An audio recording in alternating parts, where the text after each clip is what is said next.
Hey everybody, how's it going? Welcome to NoDQ&A video right here on NoDQ.com, as well as the YouTube channel and NoDQ&A videos affiliate RingsideNews.com. I am back here from my wedding anniversary trip to New York. Didn't have a chance to post videos on Monday and Tuesday, but it's time for catch up, and because I have so many questions here, I'm going to do a special extended edition today of NoDQ&A video, getting more of your questions answered, and the next video will also be an extended edition heading into 4th of July, which is going to be another crazy weekend. So it's time to get back down to business here. Got Money in the Bank to talk about and other topics. So let's get started here with the first one from Derek J. 1993. Hey Aaron, do you think it was a good idea to put the Money in the Bank briefcase on Seth Rollins? Yes, I figured that either Seth Rollins or Dean Ambrose were the most logical and likely choices to win Money in the Bank, so I'm fine with Seth Rollins winning the briefcase, and he's clearly a guy that WWE is very high on, just like Dean Ambrose and Roman Reigns, and of the three, I think that he can benefit the most from having the briefcase. And if you have John Cena as WWE Champion or Daniel Bryan as WWE Champion again down the line, you can have Seth Rollins cashing in on those guys, and then you can have that feud. So I think that Seth Rollins is your best bet if you're going to have a long-term babyface WWE Champion. And this one comes from XMono55. What did you think about Kane getting involved with the Money in the Bank briefcase match, and do you think that it will water down Seth Rollins winning it? Do you think that it watered it down? I wasn't really a big fan of it because of the fact that it just wasn't very creative. We've seen Kane interfere in matches time in and time out. We saw it at Elimination Chamber, and it has just gone really old. If Kane didn't interfere in previous pay-per-view matches, then I guess I would have been okay with it. I would prefer a clean finish, and so would the Kid. I would prefer clean finishes during the Money in the Bank ladder matches and not have the outside interference. I do feel that it knocked down the match just a little bit. The match was awesome. Seth Rollins taking that crazy back body drop onto the ladder below, and lots of other moments in that match. So, like I said, I definitely feel that Seth Rollins deserves it, but I do think that that finish hurt a little bit just because they've done it so many times in the past. Alright, this one comes from Shades on My Table. Hey Aaron, with Daniel Bryan announcing that he'll be out longer than expected, do you think that this is a swerve to make for a surprise return? Please answer on video. Well, it's certainly interesting because Daniel Bryan was also at the SmackDown tapings, and according to reports, he came out in his ring gear. So I'm sure that that's going to get a lot of people talking. But the thing that's interesting here is, if Daniel Bryan was going to be coming back right away, I don't think John Cena would be WWE Champion right now. I think we would have had a heel win Money in the Bank, and Daniel Bryan would have come back and faced off against that heel. The fact that John Cena is WWE Champion again, to me, that is a sign that Bryan's going to be gone for quite some time, and WWE's going back to their next big star, and that's John Cena, having him as champion again until Daniel Bryan is ready, and who knows if Daniel Bryan will get the big push again when he comes back. That's a whole other topic, but the fact that Cena won and WWE appears to be going forward with John Cena versus Brock Lesnar for SummerSlam, that leads me to believe that Bryan will be gone for the foreseeable future. And I had another question here from TSXI Sue Per Matt. Hey Aaron, they say people like Dolph won't be pushed again because of injury, and fear the same for Bryan, but surely people like Batista, Mysterio, Triple H, Shawn Michaels, and Cena all got injured, come back, and still get shoved down our throats at the top. Opinions? Well, WWE has to know that they can rely on somebody to be healthy. Say what you will about John Cena, but the guy is almost like Superman when it comes to, first off, not getting hurt very often, and second, when he does get hurt, he is able to bounce back and return very quickly. He has a very quick recovery time from his injuries. So call it good genetics, call it something else, but the fact of the matter is that John Cena has been very reliable physically for WWE, and that's one of the reasons that they continue to push him. When you have a guy who suffers a concussion and he comes back and he might get hurt again, WWE will be more hesitant about pushing that guy and investing in that character. Now with Daniel Bryan, we'll see what happens. We'll see if he comes back and he can still go at that level that we come to expect from him. But he might not be the same, and it could be a situation like Edge where this could be a chronic condition, and this could not be good for Daniel Bryan's future in the long run. So time will tell what happens with him, but the bottom line is WWE will tend to rely on the guys that can stay healthy and not get hurt. All right, this one comes from Corrupt. With Cena being the new champ, do you see them going with the storyline where good guy Cena gives Bryan his title shot since he was stripped of it and Cena has defended him on a number of occasions? Well, they already did that at last year's SummerSlam, and this was the main reason why I did not think Cena was going to win Money in the Bank, because I figured, okay, when Daniel Bryan comes back, are they just going to repeat the same storyline they did a year ago? So, once again, the fact that Cena did win leads me to believe that Bryan is going to be gone considerably longer than we've been expecting. And, I don't know if they're going to do John Cena versus Daniel Bryan again. I don't think that they should do that storyline again where Cena hands Bryan another title shot. I'm not really a big fan of that. I'm fine with John Cena versus Daniel Bryan, the rematch, but I think it's much better to have a different storyline. Maybe Daniel Bryan being the champion and Cena being the challenger, something like that. Just don't think that they should just repeat the same exact storyline, and I don't think it does Daniel Bryan's character any favors to be handed another title shot from Cena. All right, this one comes from Joe Lindsay 2. Hey, Aaron, what do you make of John Cena not getting a big pop again in his hometown? Do you think the writing is on the wall for him to push for a change? Not a heel turn, but just something different. Well, first of all, when it comes to John Cena and Boston, he usually gets booed in his hometown. I mean, that's fairly common. And the crowd did pop for his win, though, which they usually do. They boo John Cena, and then they still cheer when he wins. And yeah, I mean, the writing's been on the wall for a long time regarding a character change. He's been playing the same TV character for almost 10 years now, and it's gotten old. And yeah, something different would be nice, but something different is something we're probably not going to see as long as John Cena keeps selling the merchandise, keeps doing the Make-A-Wishes, and stays healthy, as I mentioned earlier. I don't see anything really changing.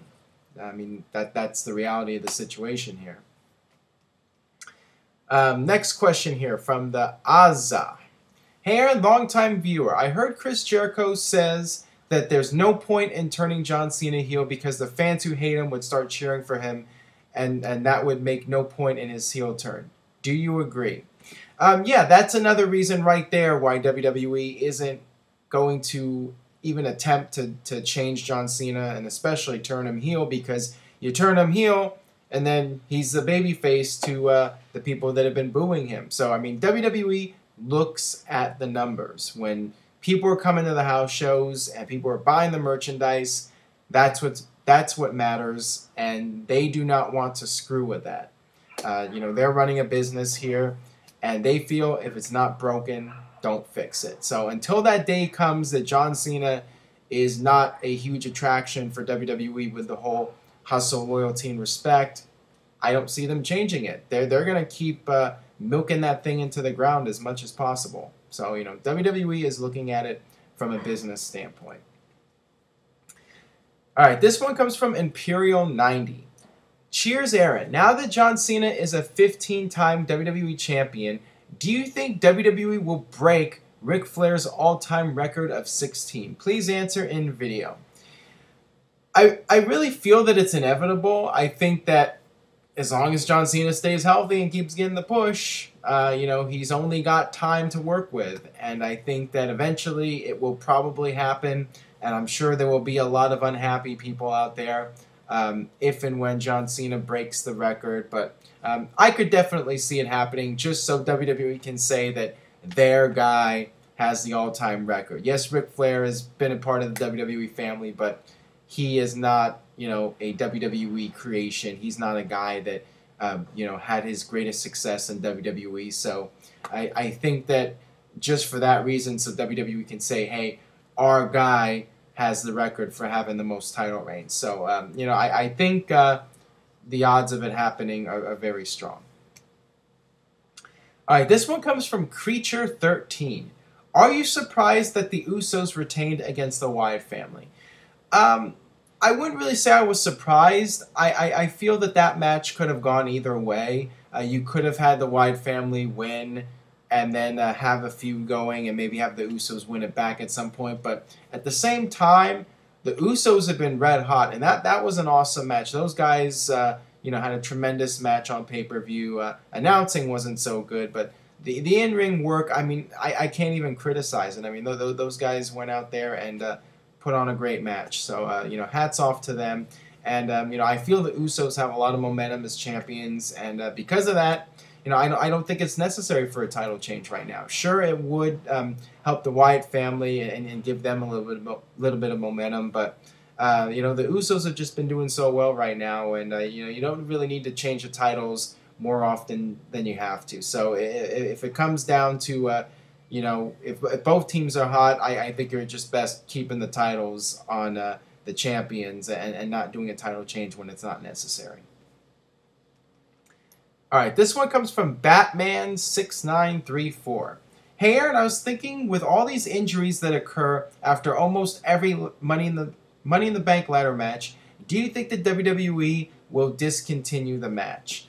I don't see them discontinuing the match because they have a very good thing going here with the whole Money in the Bank concept, and the Money in the Bank pay-per-view is usually very well received. Not as well received this year. I think a lot of it having to do with John Cena winning, but the matches are always really good, especially the briefcase match. I thought was really good. The main event was not quite as good, but they're still quality matches. They're very entertaining to watch, and WWE has toned down the matches. I will say that there's not quite as many crazy bumps as there were in previous Money in the Bank ladder matches, so it has been toned down. But the fact of the matter is, with all those guys in there and the ladders, people are bound to get injured. It's going to happen, but as long as you keep Money in the Bank as a special attraction where it only happens once a year, I think that they'll keep doing it. I think you can make a good argument for keeping it around because,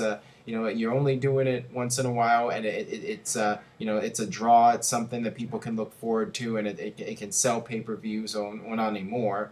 But, it's just something you do once in a while and not do it all the time. If they were doing the ladder matches all the time, I would say, maybe it's too much and you should cut back. But, just doing it once a year and maybe having the TLC pay-per-view, I think that's fine. And, they've done a good job of toning it down. So, I think the way they have it is just fine. All right, this one comes from KGC1989. I believe I asked you this question a year ago, but I will ask you again since nothing good has happened. What would you do to turn TNA around, fix its flaws, and make it a strong alternative product or promotion? I have addressed this time and time again. I think what TNA is doing now is a step in the right direction, but as I think I've mentioned multiple times, it's 3 years too late, or even 4 years too late. Going back to the six-sided ring, that isn't really a big deal one way or another. At least they're trying to go back to the way that people fondly remember TNA as in terms of being a promotion. But now it's just TNA is such a damaged brand. I'm not sure what you can do to turn it around. Really all you can do is what they're doing. Maybe go back to the six-sided ring. But you really need to have more compelling storylines, interesting characters that are very marketable, and have better theme music, have better set design, but just have more logical storylines, better in-ring action. That's really all you can do. is just work on those areas. And one thing you don't do is not try to out WWE, and that's a major issue that they've had over the years. And just having storylines that completely make no sense, and the constant swerves, and the constant heel turns, and the constant factions, and just not having memorable characters or storylines. So, there's several things that they can do. Will it help? I mean, at this point, I don't know if anything can help TNA, but at least they can work on those areas and attempt to try and deliver a more entertaining product, and maybe one day that they can regain some of the momentum they lost when Hogan and Bischoff came in. All right, got one more question here regarding TNA. With the next 8 shows re-recorded, if there is a fatal accident to the main character, how much would the show have to be edited, or would TNA play ignorant and only announce it after all the pre-recorded episodes have gone out? Well, that's essentially what they did with the Slammiversary situation with MVP. He had gotten hurt before the final show aired prior to Slammiversary, and they just acted like that match was going to happen, and they aired the show as it was recorded. And then, of course, at Slammiversary, the day of the show, they announced he's not going to be wrestling. So, that's how they chose to do it. And that is one of the big downsides to taping all these shows at one time.